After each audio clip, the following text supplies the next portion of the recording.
அஸ்ஸலாமு அலைக்கும் வரஹ்மத்துல்லாஹி வபரகாத்துஹு. அன்பிற்குரிய இஸ்லாமிய சொந்தங்களே, புனிதமிக்க ரமலானுடைய 2வது 10 நாட்கள் மக்ஃபிரத்தினுடைய நாட்களில் நாம் எல்லாம் இருந்து கொண்டிருக்கின்றோம். நம் வாழ்க்கையிலே அதிகமாக செய்ய வேண்டிய திக்ர் அஸ்தகுஃபிருல்லாஹ், அல்லாஹ் மக்ஃபிர்லி, யா அல்லாஹ் என்னுடைய பாவங்களை மன்னித்து விடு, என்னுடைய பிழைகளை மன்னித்து விடு என்று நாம் அதிகமாக எல்லா இடங்களிலுமே அல்லாஹ்விடத்திலே நாம் இஸ்திக்ஃபார் செய்ய வேண்டும். இமாம் ஹசன் பஸ்ரி ரஹ்மத்துல்லாஹி அலைஹி அவர்கள் சொல்லுவார்கள், அக்கஸிருல் இஸ்திக்ஃபார, நீங்கள் அதிகமாக இஸ்திக்ஃபார் செய்யுங்கள். எங்க ஃபீ புயூத்திக்கும், உங்களுடைய வீடுகள்ல நீங்கள் அதிகமாக இஸ்திக்ஃபார் செய்யுங்க.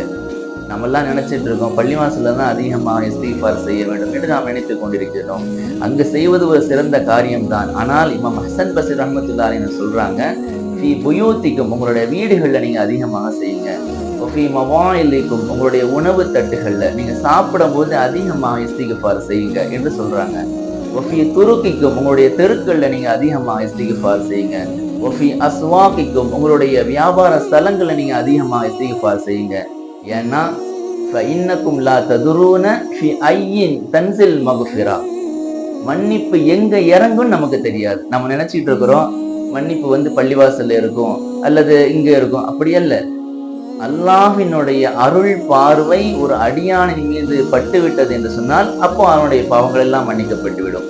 ஆக நாம் அதிகமாக எல்லா இடங்களிலுமே அதிகமாக இஸ்திக்ஃபார் செய்ய வேண்டும்.